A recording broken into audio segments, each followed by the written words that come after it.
코로나19가 우리의 삶의 풍경들을 바꾼 것들이 너무나 많이 있습니다.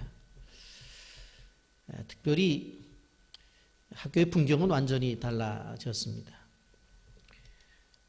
학교에 입학을 했지만 아직까지 학교에 가보지도 못한 학생들이 있습니다. 초등학교 1학년, 중학교 1학년, 고등학교 1학년, 대학교 1학년. 자기들이 갈 학교가 어떤 학교인지 얼마나 궁금했겠어요. 또 선생님도 어떤 선생님인지. 그런데 지금 집에서 학습을 하고 있습니다. 선생님들은 원격 수업을 위해서 부지런히 준비를 하고 있고, 학생들은 집에 앉아서 학교 수업을 받는 어려움을 지금 겪고 있습니다. 이런 학창 시절에 여러분들의 기억에 남는 스승님이 계실 것입니다. 굳이 학교 선생님이 아니더라도 인생을 살아가면서 기억에 남는 그러한 스승이 있다고 한다면 그분은 행복한 분이다. 그렇게 우리는 생각할 수가 있습니다. 스승을 요즘 우리는 멘토라고 그렇게 말합니다. 멘토라고 하는 것은 방향을 가르쳐 주는 사람입니다.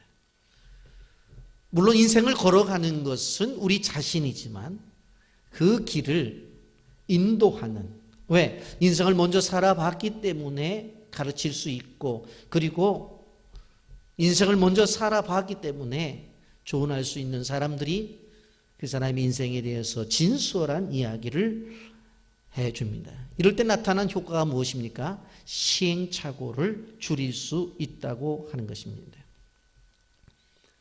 여러분, 사람이 누릴 수 있는 복 가운데서 바로 만남의 복이 참으로 귀중한 복인데, 그 만남 속에 부부의 만남도 있고 친구의 만남, 이웃과의 만남, 수많은 만남이 있지만 그 만남 속에 바로 스승의 만남, 이 멘토의 만남은 무엇보다 중요하다고 생각이 됩니다.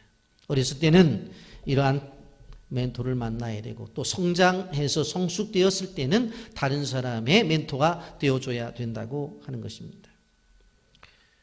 스승의 주의를 지나면서 내 마음속에 스승이 있다고 한다면 좀 가능하다면 문자라도 보내면서, 그리고 그 존재를 인정해 주는 것이 매우 중요하다, 그런 생각이 되어집니다. 우리가 삼손에 대해서 말씀을 계속 듣고 있는데, 삼손의 인생을 보면서 자, 부모가 기도해서 이 아이를 낳았단 말이에요.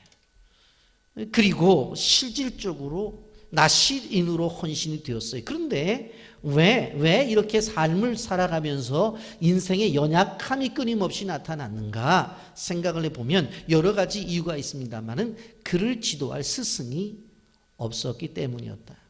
바로 이 삼손의 삶 속에 멘토가 없었다라고 하는 것을 우리가 생각해 봅니다. 삼손의 이야기를 쭉 보게 되어지면 부모의 이야기는 나오다 그 다음에 주변에 삼손에 대해서 누구 하나 이야기하는 사람이 없어요. 무슨 얘기예요? 멘토가 없었다는 이야기예요.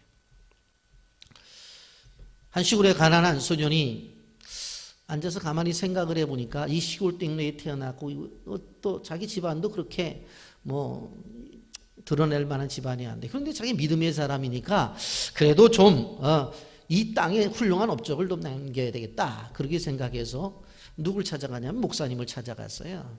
목사님이 찾아가서, 목사님, 우리 동네가 그렇게 큰 공동네도 아니고 아시다시피 우리 집안도 그렇게 좋은 집안이 아닌데 제가 마음속에 기도를 하다가 보니까 무슨 거룩한 욕심이 생기냐면 내가 지상에 무엇인가 남겨야 될 만한 인물이 되고 싶다는 생각이 났습니다. 목사님, 어떻게 했으면 제가 이렇게 훌륭한 인물이 되어서 이 땅 위에 남겨진 이름을 남길 수 있겠습니까? 그랬더니 목사님이 뭐라고 얘기를 하냐면, 하루에 몇 시간이지? 하루에 24시간 아닙니까? 그래, 24시간 맞아. 그런데 그 24시간 가운데 1시간만 내가 시키는 대로 하겠냐? 그러면 너는 이 땅 위에 정말 그 이름을 드러낼 존재로서 살아가게 될 것이다. 아니, 목사님, 24시간 가운데 1시간이야 못 내놓겠냐고 할 수 있습니다. 그랬더니 그렇다면 24시간을 네 등분을 해라. 그래서 첫째 15분은 뭐를 하냐면 기도를 해라. 기도를. 그리고 또 15분은 성경을 읽어라. 그리고 또 15분은 다른 사람을 향해서 내가 가지고 있는 그 은혜를 이야기하라. 전도를 해라. 그리고 나머지 15분은 네가 생각할 때 좋은 일이라고 하는 착한 일을 15분 동안 해라. 그러면 하나님이 너를 분명히 세울 거다. 그렇게 얘기를 해줬어요.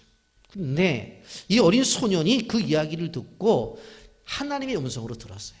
좋다. 내가 해보자. 그래서 그때부터 행동에 옮긴 거예요.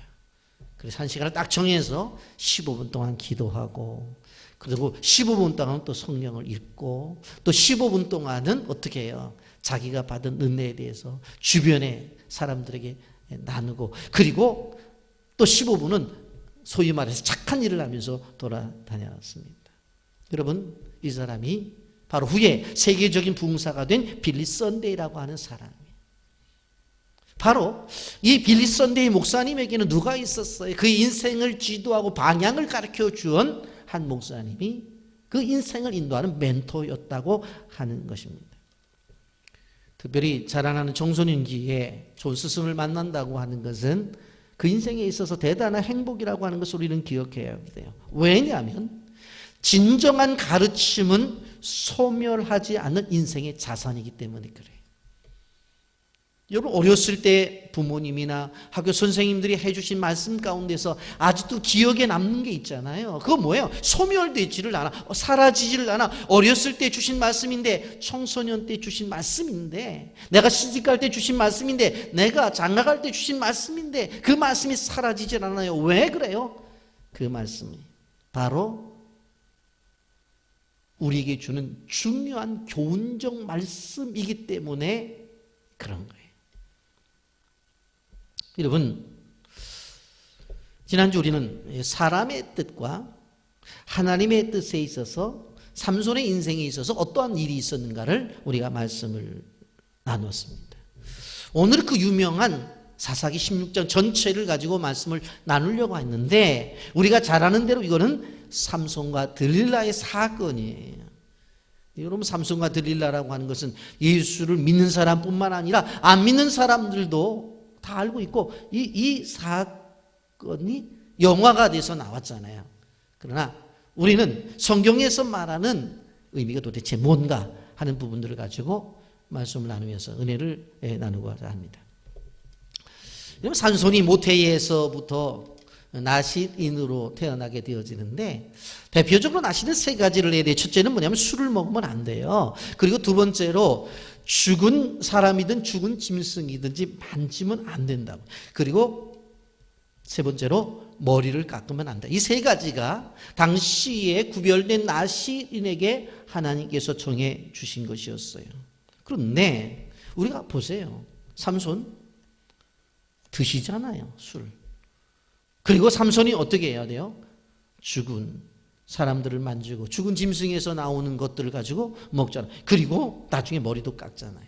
자, 그러면 여기서 무엇을 우리가 깨달아야 되느냐? 삼손은 자신이 어떠한 존재라고 하는 자기의식이 없었다고 하는 거예요. 기독교인들에서 중요한 것은 뭐냐면 자기 인식이 중요해요. 내가 어떤 존재인가? 그 부분에 대한 것이 무지하게 중요한 거예요.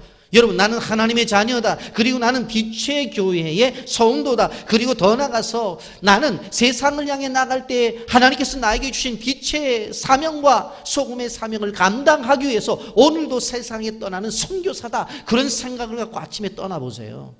자기의 존재, 자기 인식이 있게 살아간다고 한다면 그날 하루도 대강 살지를 않아요.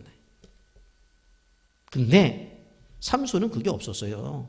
기도 가운데 태어난 아들임에도 불구하고. 제가 지난번에 그리스도인의 타락이 무엇인가에 대해서 말씀드렸습니다. 그래서 뭘 비교해 드렸어요? 목사의 타락이 뭐냐? 목사의 타락. 여러분 무슨 신문에 나고 방송에 날 만큼 위대한 잘못된 일을 했기 때문에 그것이 목사가 타락한 것이 아니라 하나님께서 말씀을 깊이 연구하고 그것을 성도들에게 가르치고 성도들이 어려움을 당할 때 찾아가서 기도하고 그래서 성도들의 가정의 일이 나의 일인 것처럼 눈물을 흘리며 기도하면서 함께 문제를 해결하는 것이 목사의 사명인데 그 일을 하지 않으면 그는 타락한 목사라고 그랬어요. 그것이 목사의 타락이라고 했어요. 여러분 우리가 기억해야 될 것이 무엇인가 하면 그리스도의 타락이 무엇이에요?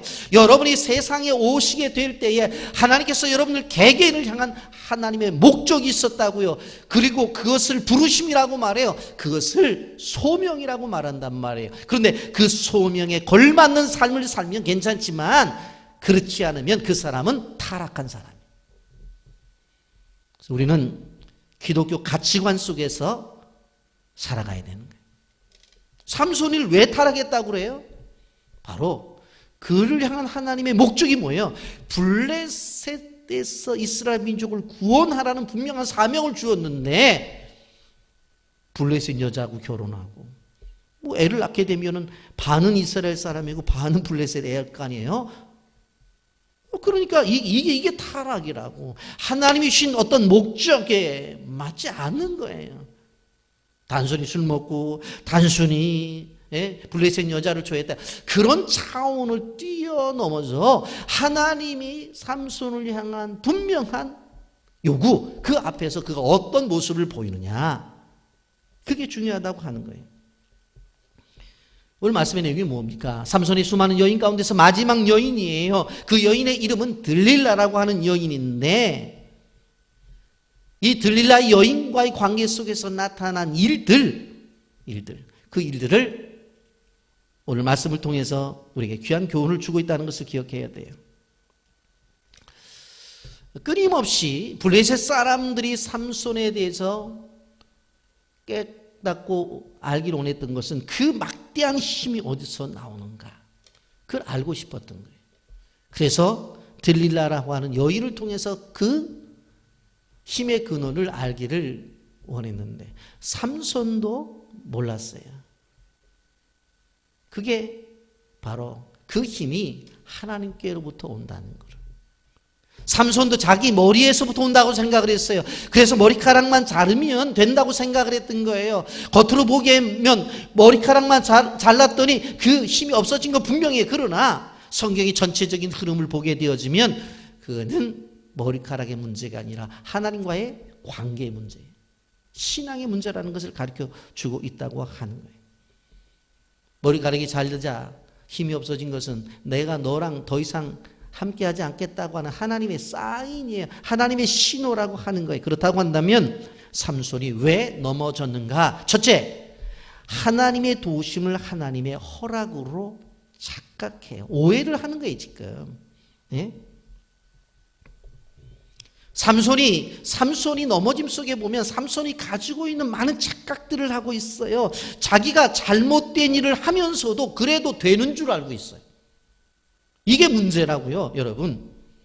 삼손의 목적이 뭐라고 그랬어요? 사사기 13장 5절에 그가 블레셋 사람의 손에서 이스라엘을 구원하기 시작하니라 그랬어요.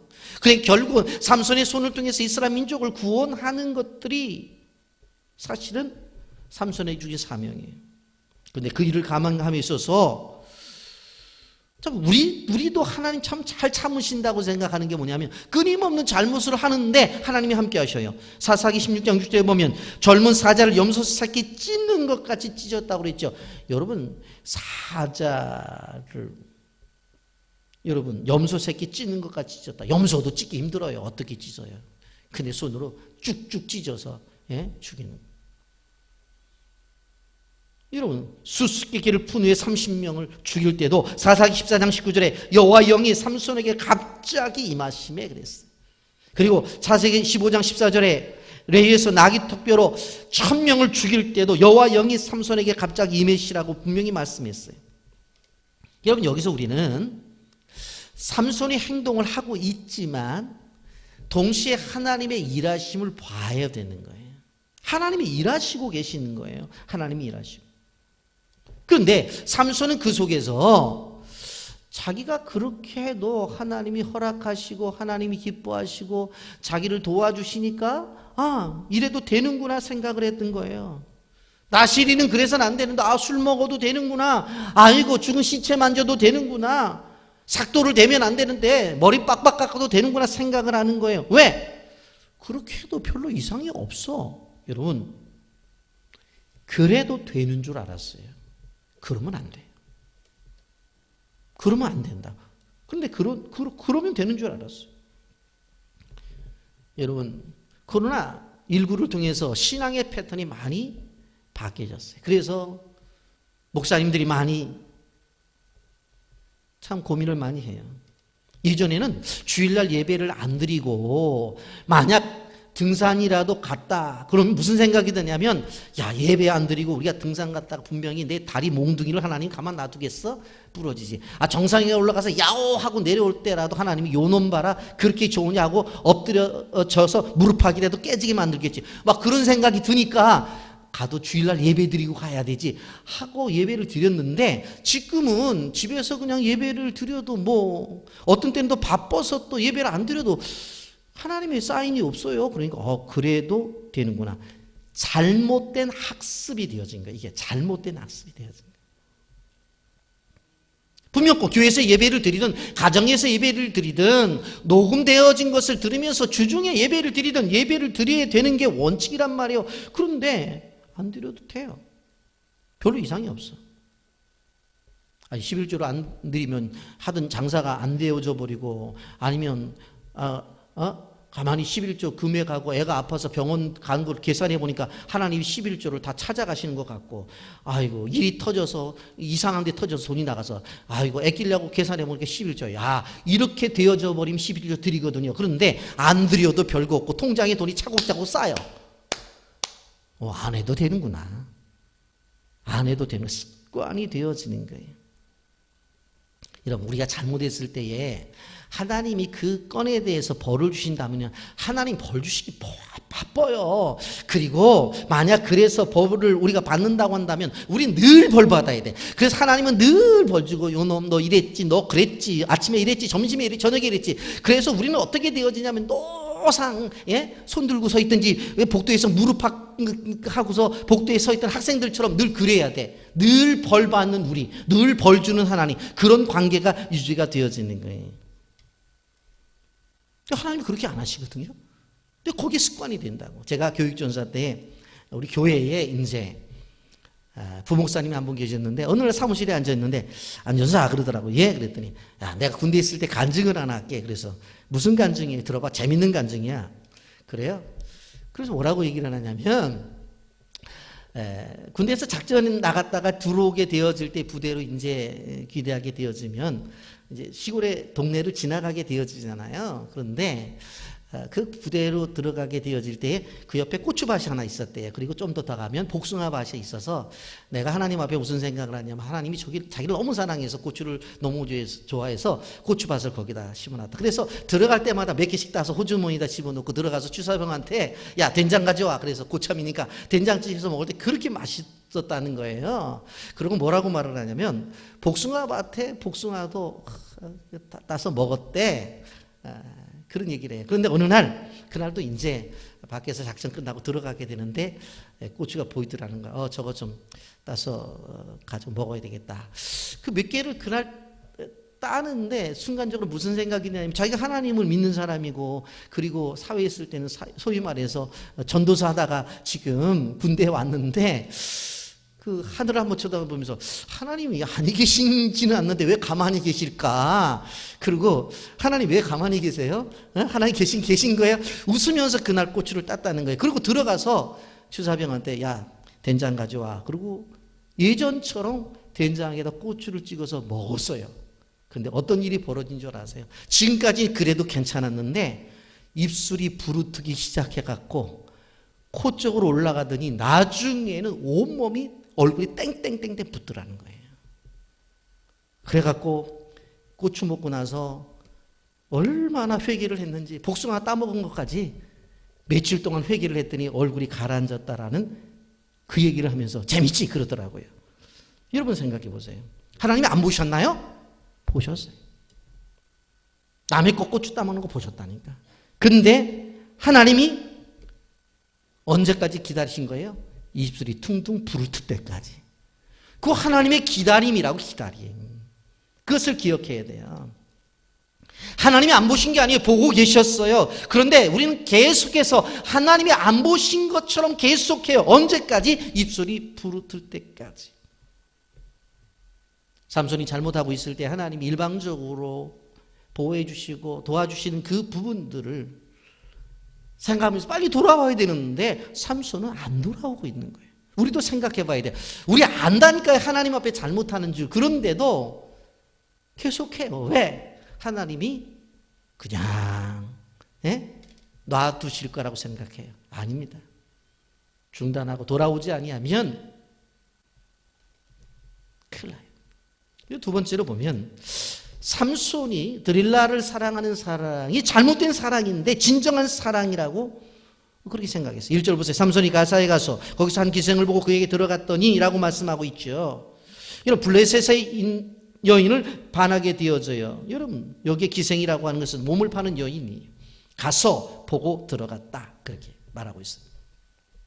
그 여인을 선택함에 있어서 이 삼손은 영혼에 대한 문제는 얘기하지 않아요. 그 자매 어느 교회 나가? 그 자매 성경을 봐. 그 자매는 퀴티하는 자매야.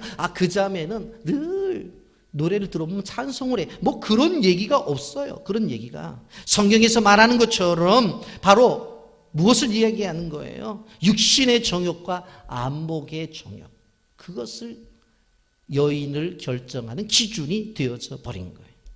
그리고 진심이 없어요. 영혼도 없어요. 오히려 삼손이 가지고 있는 것을 가지고 삼손을 향해서 서비스를 하는데 그것을 사랑이라고 이야기하는 거예요. 여러분, 식사를 하게 되어질 때에 조금 여유가 있으면 조금 더 나은 식당 가고, 많은 사람들이 호텔 식당을 가고 싶어 하잖아요. 왜? 호텔을 왜 가요? 음식값이 비쌈에도 불구하고 맛도 있고, 거기 가면 뭐예요? 서비스가 제공이 되잖아. 서비스가. 집에서 먹는 된장찌개보다 맛 없다니까는요. 김치찌개보다 맛 없어. 그런데 호텔 가면 자기가 뭐가 된 것 같아. 왜? 대접을 받으니까. 대접을 받으니까. 여러분, 지금 드릴라는 삼손을 사랑하는 게 아니에요. 서비스를 하는 거예요. 근데 그걸 깨닫지 못하는 거예요. 그럼 남성분들이 깨달아야 되는 것이 잠언서 5장 3절 4절이에요. 대저 음녀 입술은 꿀가를 떨어뜨리며 그의 입은 기름 묻어 미끄러우니 나중엔 쑥과 같이 쓰고 두 날 가진 칼같이 날카롭으며, 그렇게 말하잖아요. 음녀의 입술은 꿀을 떨어뜨린다고 했어요. 돈의 목적인 사람은 80 먹은 할아버지 보고 오빠 그러잖아요. 그럼 오빠긴 뭐 오빠야, 할아버지지. 근데 그래 좋아해요. 보면 그 얘 입은 기름 묻어 미끄럽대. 어떻게 잘생겼니? 아니 80 먹은 할아버지 뭘 잘생겼다고 말해요. 이미 다 간 건데. 근데 그 말에 혹한다고. 그러니까 여기 나중은 쑥과 같이 쓰고 두 날 가진 칼같이 날카로다. 결국은 나중에 난도질을 당해 죽임을 당한다는 거예요. 이 드릴라가 그래서 드릴라가. 근데 4절에 보면 이러한 여인을 삼손은 사랑했다고 그래요. 이후에 삼손이 소리 꿀짝이 드릴라라 이름하는 여인을 사랑하매라고 그랬잖아요. 지금까지 여인들을 보면 보고만 말았어요. 여러분, 사사기 14장 1절 삼손이 딥나에 내려가서 거기 블레셋 사람의 딸들 중에 한 여자를 보고 그랬죠. 사사기 16장 1절에 삼손이 가사에 가서 거기서 한 기생을 보고 그랬어요. 대상자들을 그때 보고만 했어요. 그런데 이제 삼손이 이 드릴라는 사랑했다는 거예요. 이게 문제가 된 거예요. 세 번째로 삼손은 이러한 일들이 오게 되어질 때 자기는 이 유혹에서 이겨낼 수 있다고 하는 자신감이 있었어요. 여러분, 그래서 이 드릴라가 첫 번째도 와서 물어볼 때 안 가르쳐 주잖아요. 두 번째도 안 가르쳐 주지. 세 번째도 안 가르쳐 주잖아요. 근데 마지막에 가서 가르쳐 줘. 왜? 삼손도 처음에는 잘 견뎌냈다니까. 그런데 마지막에 가서 그냥 넘어가요. 여러분, 방백들이 드릴라에게 뭐라고 말해요? 어떻게 힘이 나는지 그것만 알아갖고 오면 바로 1,100을 주겠다는 거예요. 5절 말씀. 블레셋 사람들이 방백들이 그 여인에게로 올라가서 그에게로 대 삼손을 깨어서 무엇으로 말미암아 그 큰 힘이 생기는지라. 그리고 우리가 어떻게 하면 능히 그를 결박하여 굴복하게 할 수 있는지를 알아보라. 그리하면 우리가 각각 은 1,100개씩을 내게 주리라. 은 1,100개씩. 그런데 블레셋은 5개의 지역으로 나누어져 있어요. 그러니까 한 지역에서 은 1,100개를 주면 5,500이에요. 그러면 은 한 세겔이 4데나리온인데 한 데나리온이 장정 하루의 품삯이니까 장정 하루의 품삯을 계산해서 한 10만 원 정도로 계산을 해서 보면 5,500세겔이 되는데 우리나라 돈으로 계산해 보면 얼마냐? 22억 원입니다. 22억 원. 그러니까 삼손에게 들어가서 삼손을 이리 꼬시든 저리 꼬시든 해서 어디서 그 힘이 나오는 줄 알아서 가지고 오기만 하면 얼마를 주겠다는 거예요? 22억 원. 우리 교회 집사님들은 그런 짓 안 해. 그렇지만 실질적으로 유혹이 안 되겠어요? 돈 22억 원이 떨어지는데. 그러니까 들릴라가 목숨 내놓고 이 일을 한 거예요. 그래서 마지막에 나를 진정 사랑한다면 비밀을 가르쳐달라고 요구를 하잖아요. 16절 17절 말씀 보세요. 날마다 그 말로 그를 재촉하여 오조름해 삼손의 마음이 번뇌하고 죽을 지경이라. 삼손이 진심을 드러내어 그에게 이르되 내 머리 위에는 삭도를 대지 말라 하였나니 이는 내가 모태에서부터 하나님의 나시린이 되었습니다. 만일 내 머리가 밀리면 내 힘이 내게서 떠나고 나는 약해져서 다른 사람과 같으리라 하니라 했어요. 여기 보면 그를 재촉하여 날마다 조르며 번뇌하여 죽을 지경이라. 얼마나 들들들들들 볶았으면 죽을 지경까지 왔다가 그랬어요. 그만하자 그래도 가르쳐달라는 거예요. 밤이고 낮이고 쫓아다니면서 그러니까 견딜 수가 없으니까 알았다 그러고 그냥 얘기해 준 거예요. 여러분, 과거 삼손은 블레셋 군대가 몇천 명이 덤벼도 이겨냈지만 한 여자의 눈물 앞에는 속절없이 무너지고 말았어요. 그래서 결국 그 일로 인해서 어떤 일이 벌어져요? 21절에 보면 블레셋 사람이 그를 붙잡아 그의 눈을 빼고 끌고 가사에 내려가 놋줄로 매고 그에게 옥에서 맷돌을 돌리게 했더라. 그러니까 알려져 가고 힘이 사라져 버리니까 어떻게 되어져요? 두 눈 뽑혀요. 그리고 쇠줄로 묶여요. 그리고 맷돌 하는데 짐승이나 하던 맷돌질을 하게 되었어요. 자, 그렇다면 우리가 이 삼손이 큰 능력이 있음에도 불구하고 왜 이렇게 실패했느냐라고 하는 거예요. 충분히 드릴라가 끊임없이 물을 때 눈치를 챌만 했는데도 왜 못했을까라고 하는 거예요. 여러분, 죄와 유혹은 끊기가 힘들면 도망이라도 가야 되는 거예요. 여러분, 요셉이 대표적인 인물이죠. 보디발의 아내가 성적인 유혹을 하게 되어질 때 그 자리를 박차고 도망을 가버리잖아요. 여러분, 삼손은 그걸 못했던 거예요. 큰 능력이 있었는데도 그 절제를 하지 못했던 거예요. 그리고 자기 능력의 원천이 무엇인고 하면 바로 긴 머리인 줄 착각했어요. 그래서 당신의 능력이 어디서 오냐고 그러니까 긴 머리에서 온다고 그렇게 얘기를 하잖아요. 본문은 그것이 아닌 걸 분명히 가르쳐줘. 20절 말씀 보면 들릴라가 이르되 삼손이여 블레셋 사람이 당신에게 들이닥쳤느니라 하니 삼손이 잠을 깨며 이르기를 내가 전과 같이 나가서 몸을 떨치라 하였으나 여호와께서 이미 자기를 떠나신 줄을 깨닫지 못하였더라. 여호와께서 자기를 떠나신 줄을 깨닫지 못했다. 그러니까 삼손의 문제는 지금 여호와가 자기를 떠난 것, 거기서부터 문제가 생겨지는 거예요. 여러분, 지금까지는 지킬 대로 지켜왔어요. 그런데 끝까지 지키질 못하잖아요. 여러분, 하나님이 사랑하셨기 때문에 순간순간 그의 잘못이 있었지만 하나님이 영으로 그를 도와주셔서 이겨낼 수가 있었어요. 어떻게 보면 불합격자이지만 합격자처럼 대해주셨다고 하는 거예요.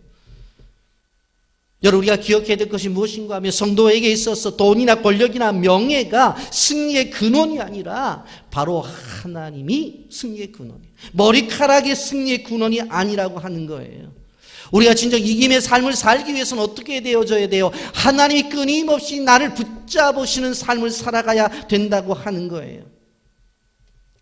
우리가 생각해보면 삼손의 비참함이라고 하는 것은 저것 봐라, 두 눈이 뽑히지 않아서 얼마나 비참해, 얼마나 불쌍해. 아니 쇠줄로 묶여있네. 아니 저 인생을 봐봐, 어떻게 저렇게 되어져 있어. 어떻게 짐승이 돌리는 맷돌질을 저렇게 사람이 하고 있어. 그렇게 이야기할 수 있어요. 그러나 삼손의 진정한 비참함은 그런 것이 아니라 그의 인생 속에서 하나님이 떠났다고 하는 거예요. 그게 인생의 비참함이에요.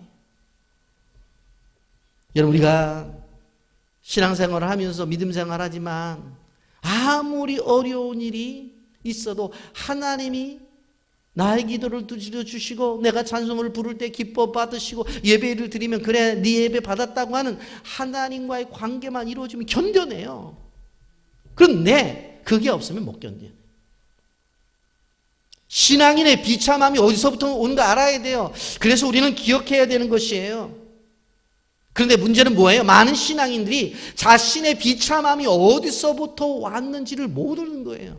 그래서 돈 몇 푼 없다고 해서 난 비참하게 살아. 건강이 좀 이렇다고 해서 난 비참해. 그렇게 생각하기 때문에 계속해서 더 힘든 거예요. 영적 착각에 빠진 인생들이 바로 나 자신이 아닌가 생각을 해봐야 되는 거예요. 그럴 때 한시라도 빨리 회개하고 돌아와야 되는 거예요. 영상 보고 말씀 계속하겠습니다. 이수영은 1999년 아이빌리브로 데뷔하여 라라라, 덩그러니, 흉렐리 등 수많은 히트곡을 냈습니다. 남달리 노래를 잘해 동네에서 유명했고 학교에서는 공식적인 가수로 인정받을 정도였습니다.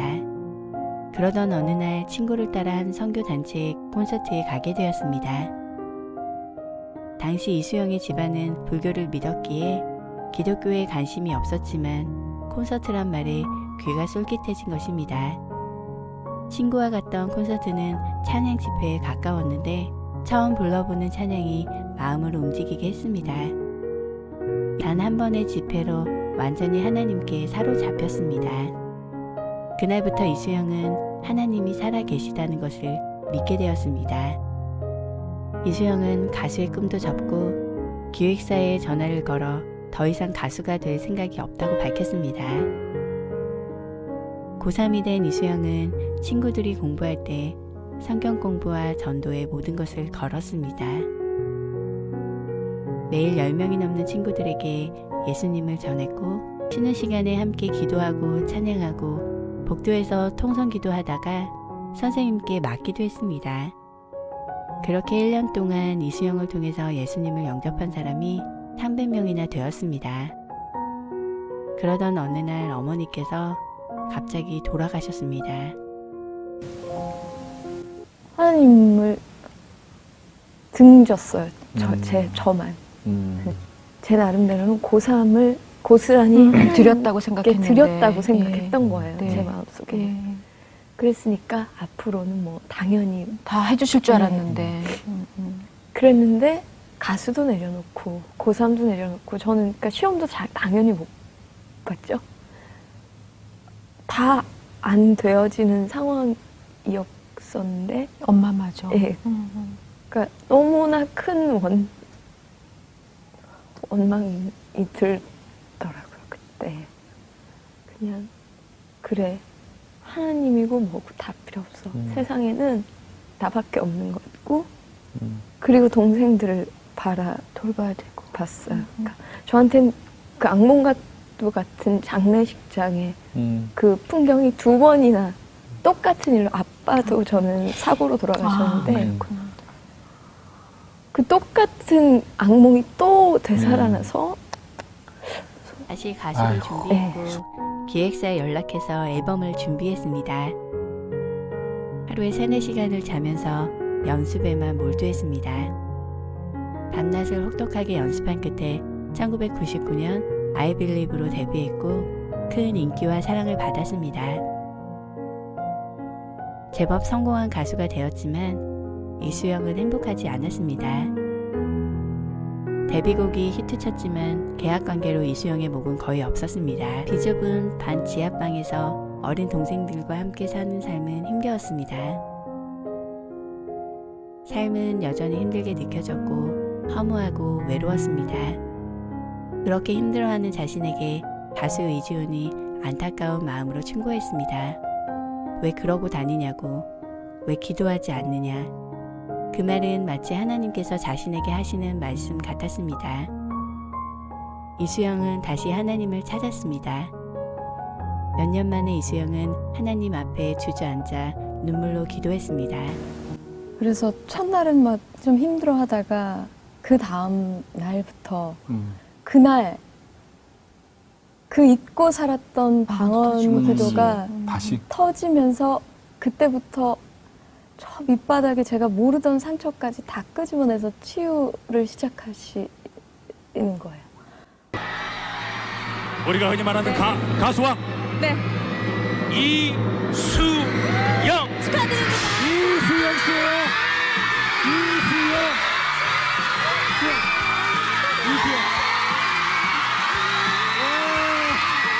2003년 MBC 10대 가수가 이제 지금 너무 좋았어요. 가장 고마운 사람 누구예요? 딱 한 사람. 고마운 사람 얘기. 예. 알겠습니다. 네. 지금까지 역대 수상자 중에 가장 짧은 수상 소감이에요. 역대 수상자 가운데 가장 짧은 수상 소감이라고 하면서 하나님 앞에 영광을 돌리는 우리가 가수 이수영 씨의 간증을 볼 수가 있었는데, 우리 신앙생활 속에서 중요한 것은 뭐예요? 회복이에요. 회복인데, 그러면 우리가 삼손의 회복을 좀 한번 보려고 생각을 해요. 그가 이제 다곤 신전의 조롱거리가 되어져요. 23절부터 27절에 쭉 내용이 나타나는데 25절 보세요. 그들이 마음이 즐거울 때 이르되 삼손을 불러다가 우리를 위하여 제주를 부리게 하자고 옥에서 삼손을 불러내어 삼손이 그를 위하여 제주를 부리니라. 그들이 삼손을 두 기둥사이에 세웠더니 그렇게 말하잖아요. 여기에 제주를 부린다, 무슨 조롱거리가 된다는 그런 이야기예요.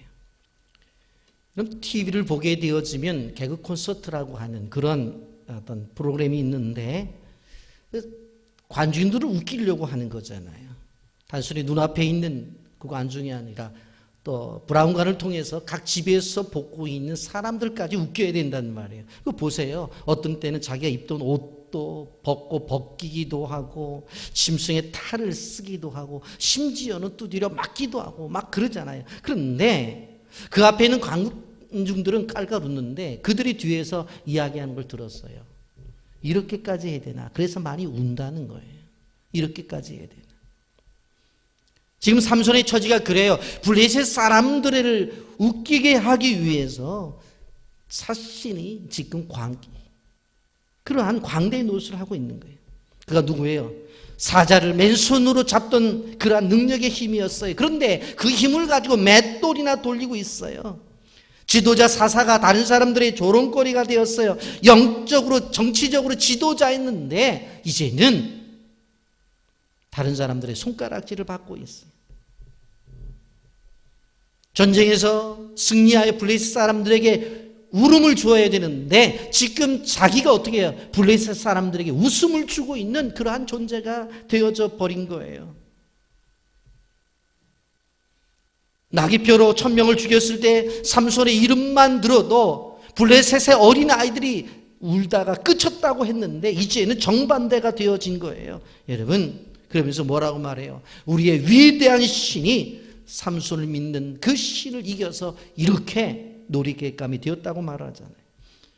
사사기 16장 23절에 블레셋 사람의 방백들이 이르되 우리의 신이 우리의 원수 삼손 우리의 손에 넘겨주었다 하고 다 모여 그들의 신 다곤에게 큰 제사를 드리고 즐거워하고 그랬어요. 여러분 얼마나 답답해요.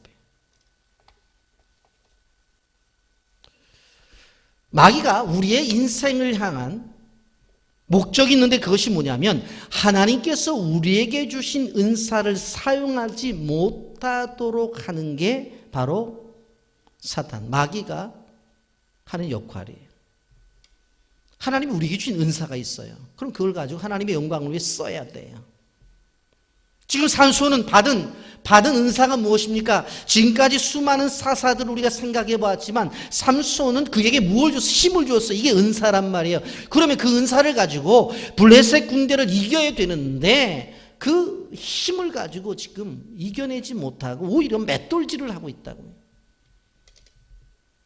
여러분, 하나님께서 이 세상에 우리를 부르실 때에 모든 사람들에게 주신 은사가 있어요. 그 은사를 가지고 뭘 해야 돼? 하나님 앞에 영광을 돌려야 되지. 잘못하면 그 은사를 가지고 세상을 즐겁게 하는 일들이 있을 수 있다는 거예요.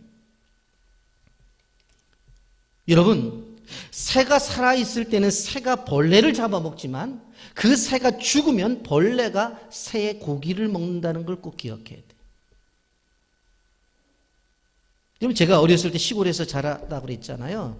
제가 이제 우리 외할머니가 어리니까 다른 일보다는 닭을 좀 잘 관리를 해보라고 그래서 실질적으로 이제 하나, 둘, 셋, 넷, 다섯 그렇게 하고 이제 또 때 되면 닭모이 줘라 그러면 제가 닭모이 주고 그렇게 했단 말이에요.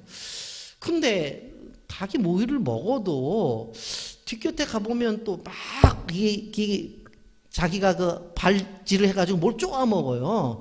아니, 먹을 만큼 줬는데 왜 저러지? 그러고서 제가 뭘 먹나 그러고 이제 가서 봤어요. 봤더니 벌레를 잡아먹더라고요. 보니까 벌레를 잡아먹고 어느 때 보니까 사람들이 무서워하는, 소위 말해서 이 진해 쏘이면 막 도끼가 올라오잖아요. 근데 진해도 잡아먹는 거예요. 야, 대단하다. 그런 생각을 가졌어요. 그런데 어느 날 보니까 닭 숫자를 셌는데 숫자가 안 맞는 거예요. 그래서 할머니, 닭이 숫자가 안 맞아요. 잘 세봐. 잘 세봐. 그래도 안 맞아요. 어떡하겠어요. 이게 누구 집 같나. 그런데 닭이 저녁 때 되면 다 들어오지 어느 집 안 가거든요. 이상하다. 들짐승이 잡아먹었나. 그랬는데 며칠 지나고 나서 제가 그 울타리 옆에 가다가 구석에 뭘 봤냐면 그 잊어버린 닭이 죽어 있는 걸 봤어요. 아마 쪽제비가 들어와가지고 잡아가고 먹은 것 같아요. 그런데 일부는 쪽제비가 이렇게 이제 살을 뜯어먹고 이제 그 날개랑 다 있는데 안에 이제 제가 보고 깜짝 놀란 게 뭐냐면 그 안에 보니까 구데기가 득식을 되는 거예요. 여러분, 새는 살아있을 때는 새가 벌레를 잡아먹지만 그 새가 죽으면 그 벌레는 새의 고기를 뜯어먹어요. 여러분, 삼손이 영적으로 살아있을 때는 무서운 게 없었어요. 그런데 이제는 영적으로 죽으니까 어떤 일이 벌어지는 거예요? 실질적으로 영적으로 죽으니까 블레셋의 놀이객감이 되어져 버린 거예요. 여러분, 우리가 기억해야 되는 거예요. 삼손이 어떤 사람이었습니까? 사사기 14장 6절에 염소 새끼를 찢는데, 아니 사사를 쫓는데 염소 새끼 찢는 것처럼 찢어버렸잖아요. 사사기 14장 19절에 아스글론 사람 30명을 죽이는데도 그냥 한순간에, 사사기 15장 4절에 여우 300마리를 잡아서 꼬리를 묶어가지고 불을 지를 때도 한순간에 끝나잖아요. 그리고 어떻게 돼요? 사사기 15장 15절에 낙타 나귀의 샛뼈로 1000명을 쳐 죽이잖아요. 이런 능력 있는 사람인데 한순간에 그냥 두 눈 뽑히고 쇠줄 차고 맷돌질하고 있는 거예요. 왜 그래요? 영적으로 죽어있기 때문에. 여러분, 우리가 기억해야 될 것이 하나님이 우리를 향해 주신 비전을 잃어버리고 세상 속에서 즐거움만 추구하고 하나님의 요구인 성령의 요구는 사라져버리고 결국은 내가 요구하는 것들, 안목의 정욕과 육신의 정욕을 따라가다 보면, 이 생을 장애를 따라가다 보면 이런 결과가 나타난다는 거예요. 그러니까 영적으로 살아있는 사람은 세상 안 무서워요. 근데 영적으로 죽으면 무서워. 왜 그래요? 세상이 나를 향해 달려오고 결국은 그 세상에 의해서 내가 죽을 거기 때문에. 세 번째, 삼손의 역전극이 벌어지는 것을 보게 되어집니다. 그럼 그 이야기 잘 알잖아요. 다곤 신전을 무너뜨리고 거기 있는 사람들을 다 죽이는 거잖아요. 여러분, 30절 말씀에 보면 이렇게 말씀합니다. 삼손이 이르되 블레셋 사람들과 함께 죽기를 원하노라고 힘을 다하여 몸을 굽히매 그 집이 곧 무너져 그 안에 있는 모든 방백들과 온 백성에게 덮이니 삼손이 죽을 때에 죽인 자가 살아있을 때보다 죽인 자보다 더욱 많았더라. 여러분, 삼손의 전체적인 평가를 우리가 두고 볼 때에 뭐 태어날 때 뭐 알겠어요. 어릴 때 뭐 알겠어요. 그런데 그의 가정을 보면 긍정적인 게 없잖아요. 마지막에 한번 힘써갖고 거기 있는 사람 죽였다. 그래갖고 이거 대단한가? 아니에요. 성경을 보십시오. 그에 대해서 인정을 해줘요. 히브리서 11장 32절에 뭐라고 말해요? 내가 무슨 말을 더하리요? 기드온, 바락, 삼손, 입다, 다윗 및 사무엘과 선지자들의 일을 말하려면 내게 시간이 부족하리다. 여기에 보니까 삼손의 이름이 다윗이나 사무엘 수준에 올려놨어요. 대단하잖아요. 지금까지 우리가 생각해 볼 때 삼손에 대해서 실패한 인물로 생각해 봤어요.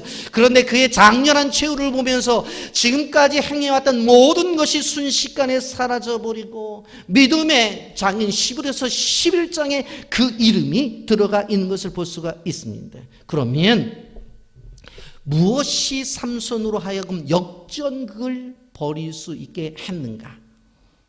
지금까지는 잘 듣지 않았더라도 지금부터 얘기하는 세 가지를 들으면 오늘 설교 아멘 하고 큰 하나님의 은혜를 받고 나가서 승리할 수 있어요. 첫째 뭐냐면 포기하지 않는 믿음이 있었어요. 포기하지 않는 믿음. 지금 두 눈을 뽑히고 쇠사슬에 묶이고 맷돌을 가는 신사예요. 객관적으로 보게 되어지면 이건 실패한 인생이에요. 회복이 불가능해요. 그런데 그의 마음속에 자기 인생 그렇게 마칠 수가 없다고 하는 거예요. 여러분 우리가 기억해야 돼요. 우리는 끊임없이 하나님께서 우리에게 주신 비전을 향해서 아직도 희망이 있다는 생각을 해야 돼요. 세상은 우리를 향해서 끝났다고 말을 해요. 이미 끝났다고 말을 해요. 이미 끝났다. 그런데 우리는 뭐라고 말해요? 아직 끝나지 않았다. 세상의 용어는 이미예요. 우리의 용어는 아직이에요. 내가 건강하지 않든 내가 나이가 들지 않았든지 간에 아직 하나님께서 나를 통해서 영광을 받으실 일이 있다는 것을 생각을 해봐야 돼요. 세상은 끊임없이 이미 끝났다라고 우리에게 귓전을 알리지만 우리는 그들을 대항하면서 외쳐야 될 것이 뭐예요? 아직 끝나지 않았다고 외치면서 하루하루를 시작해야 되는 거예요. 아멘. 두 번째, 삼손은 기도하는 믿음이 있었어요.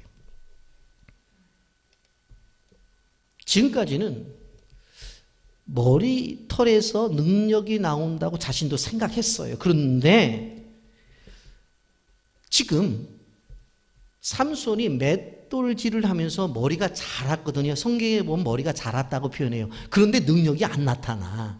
그러니까 결국은 머리털이 능력의 근원이 아니라는 얘기예요. 이것 봐라. 저놈들 봐라.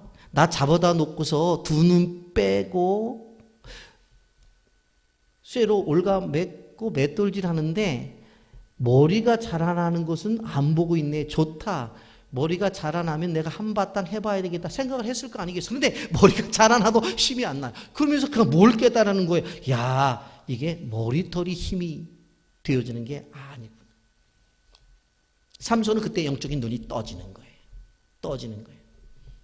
그래서 머리털을 의지하지 않고 하나님의 능력을 의지하는 거예요. 여러분, 그러니까 그가 기도함으로 3,000명이 지탱할 수 있는 거대한 다곤 신전을 무너뜨릴 수가 있었던 거예요. 여러분, 삼손의 인생의 회복은 기도의 회복이에요. 기도의 회복. 아까 가수 이수영 자매가 기도의 회복을 통해서 은혜를 경험했던 것처럼 기도의 회복이 하나님께서 우리에게 주신 역사를 다시 일으킬 수 있다고 하는 거예요. 여러분, 그래서 우리는 기도의 줄을 놓쳐서는 안 돼요. 이런 온라인으로 예배를 우리가 드리다 보니까 불편한 점들이 여러 가지가 있는데 제가 볼 때는 교회에서 기도하는 일들이 이제 많이 느슨해진 것 같아요. 예수님도 그랬잖아요. 내 집은 만민이 기도하는 집이다. 그래서 우리가 24시간 문을 열어놓고 우리 교회의 장점은 끊임없이 와서 기도하잖아요. 제가 어느 때인가 이 삼지구에 있는 모든 교회를 조사해봐라. 그리고 문을 열어 있는 교회를 조사해봐라. 그랬더니 우리 부목사님이 가서 이 삼지구에 53개의 교회가 있는데 딱 2교회 문을 열어놨더라고. 그렇게 얘기를 하더라고요. 우리 교회 늘 문 열어놓잖아요. 그런데 요즘은 이게 무너져 버렸어요. 여러분, 교회 볼 때 우리 예배를 드리지만 기도 형태로 예배를 드리는 게 언제 예배 드려요? 새벽 기도해, 수요 기도해, 금요 심야 기도. 이 세 가지는 예배지만 기도의 형태로 드리는 거예요. 물론 개인적으로 와서 기도를 하겠습니다만은 코로나19로 인해서 사회에서 그리고 정부에서 뭐라고 2m 간격을 두라고 그랬어요. 그래서 제가 지난주 심야 기도 때 뒤에 앉아서 봤어요. 2m 간격만 두면 좋겠는데 사람들이 하도 안 나와서 20m 간격이 됐더라고. 20m 간격. 기도를 회복해야 돼. 기도를 회복해. 그러면 내 인생의 회복은 없어요. 기도로 회복해야 돼요. 하나님의 사람이 성공이나 실패의 기준 속에 뭐가 있어요? 기도가 있다고 하는 거예요. 우리가 기도의 줄을 다시 붙잡아야 되어야 된다는 거예요.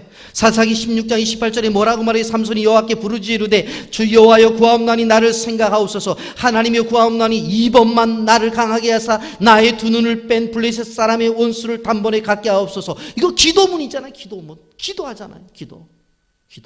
세 번째, 목숨을 건 헌신이 있었습니다. 30절 말씀 보면 삼손이 이르되 블레셋 사람과 함께 죽기를 원하노라 하고 힘을 다해 몸을 굽히며 그 집이 곧 무너져 그 안에 있는 모든 방백들과 온 백성이 덮이니 삼손이 죽을 때에 죽인 자가 살았을 때보다 죽인 자가 더욱 많았더라. 여러분, 우리가 생각해 보면 하나님 앞에 기도하고 응답을 받았으면 하나님 이번에 다시 기회 주시면 제가 하나님의 이름을 모욕하고 하는 저 인간들 내가 다 죽이고 앞으로 남은 인생을 하나님을 위해서 살겠습니다. 그렇게 해도 되잖아요. 그런데 뭐라고 말해요? 저것들과 내가 같이 죽겠다는 거예요. 이게 뭡니까? 목숨을 건 헌신. 목숨을 건 헌신. 삼손은 나사인으로서 그의 인생을 보면 마지막에 자기의 목숨을 바친 것을 바라볼 수가 있습니다. 그렇기 때문에 그의 인생의 과정 속에서는 실패한 사사 같지만 마지막을 보면 성공한 인생이었다는 것이에요. 마지막 죽는 순간에 하나님의 일을 하잖아요. 여러분, 그래서 30절 말씀에 보면 삼손이 이르되 블레셋 사람과 함께 죽기를 원하노라 하고 기도했잖아요. 힘을 다하여 몸을 굽히매 그 집이 곧 무너져 그 안에 있는 모든 방백들과 온 백성이 덮이니 삼손이 죽을 때에 죽인 자가 살아있을 때보다 죽인 자보다 더욱더 많았다. 살아있으면서 일한 것보다도 죽으면서 일한 게 더 크다는 거예요. 이게 삼손의 사역의 결과예요. 여러분, 삼손은 죽음을 두려워하지 않았어요. 자기의 생을 통해서 원수를 갖고 하나님의 백성을 구원하는 일에 열정을 다했던 것을 바라볼 수가 있습니다. 하나님이 이 땅에 떨어져 죽지 아니하면 하늘 그대로 있고 죽었을 때 많은 열매를 맺는다고 그렇게 말씀을 했어요. 여러분, 이 땅에 세계 선교 역사 속에 없던 놀라운 역사가 왜 일어났는 줄 아세요? 이 땅에 생명을 바친 선교사들이 있기 때문에 그래요. 그런데 그들은 이 땅에서 사역을 하다가 이제 사역이 끝났으니까 내가 고향 땅으로 돌아가겠다. 내가 사역이 끝났으니까 은퇴 때가 되었으니까 내가 자기 나라로 돌아가겠다고 한 사람들이 거의 없어요. 여러분, 서울 양화진 선교사 묘지에 가보세요. 417개의 선교사 무덤이 있어요.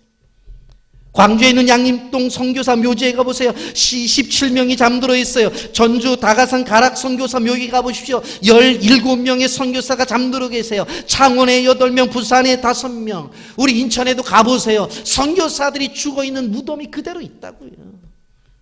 여러분, 그들이 지혜롭지 못해서 이곳에서 사역을 하다가 고향에 안 가고 그들이 지혜롭지 못해서 사역을 하다가 자기 본국에 안 돌아갔나요? 갈 데가 없어서 그런가요? 그렇지 않아요. 자기 평생에 사역하던 이 땅에 자기의 무덤을 두겠다는 거예요. 이게 진정한 헌신이에요. 이게 진정한 헌신이라. 삼손이 그렇게 하잖아요. 내 목숨과 함께. 여러분, 수많은 선교사들이 하나님의 부르심을 받은 젊은이들이 동토의 땅, 조선의 땅에 열정을 가지고 선교사로 부름을 받아 사역을 하다가 이 땅에 묻혀버리잖아요. 여러분, 인간의 희생 중에 가장 큰 희생은 무엇입니까? 바로 목숨을 내놓는 거예요. 그런데 누가 그러셨어요? 예수님이 그러셨잖아요. 자기 목숨 내놓으셨잖아요. 여러분, 예수님의 희생이 없다라면 이 땅 위에 기독교는 존재할 수가 없었던 거예요. 그것을 본받아서 그 위에 사도들은 십자가에 죽은 거예요. 베드로가 그래서 뭐라고 말해요? 자기가 십자가에 죽긴 죽겠는데 예수님처럼 어떻게 반드시 죽겠냐고, 자기는 죄를 많이 지어서 거꾸로 달려 죽겠다고 해서 거꾸로 십자가에 매달려 죽었다고 그렇게 말하잖아요.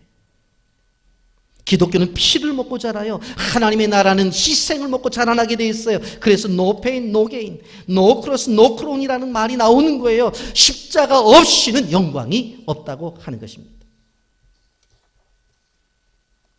여러분, 삼손의 한 사람의 희생은 블레셋 사람들에게는 자기들이 죽는 처참한 패배지만 바로 이스라엘 백성들에게는 하나님의 살아계심을 입증하는 바로 결과라고 하는 것입니다. 여러분, 우리가 십자가의 복음을 증거하고 즐거워한다면은 오히려 그 십자가를 사랑해야 돼. 그렇다면 희생하는 것이 영광이고 희생하는 것을 통해서 하나님의 나라가 세워진다는 것에 감사를 해야 돼. 여러분, 오늘 우리는 사사들의 이야기를 하면서 가장 유명한 삼손의 이야기를 마쳤어요. 여러분, 우리가 쭉 정리를 하자 보면 사사 시대의 사사들을 통해서 주시는 교훈이 뭐예요? 보면 인간의 연약함, 그 속에서 일어나는 하나님의 위대하심, 그걸 이야기합니다. 에훗은 왼손잡이였고 삼가는 소문은 막대기밖에 없었고 두보라는 여자였고 기드온은 소심한 사람이었고 입다는 기생의 아들이었고 삼손은 여자의 약한 존재였지만 그러나 결과적으로 볼 때 그들은 뭐예요? 연약한 존재지만 하나님의 힘으로 승리했다. 그것을 이야기하잖아요. 그렇기 때문에 우리가 삼손의 실패 속에서 나타난 하나님의 능력을 바라보면서 너무 좌절하지 마세요. 약점이 있지만 일어설 수 있고 부족하지만 하나님이 다시 한번 기회를 주신다는 사실을 생각해 봐야 돼요. 여러분, 그러므로 삼손의 실패를 보면서 그렇게 살아서는 안 되겠다고 하는 것도 교훈이지만 마지막 그의 헌신을 보면서 우리가 도전을 받는 것은 바로 우리는 할 수 있다고 하는 것입니다. 이 사실을 꼭 기억하면서 여러분의 삶 속에 말씀을 통해서 주시는 축복이 있기를 예수님의 이름으로 축복합니다. 아멘.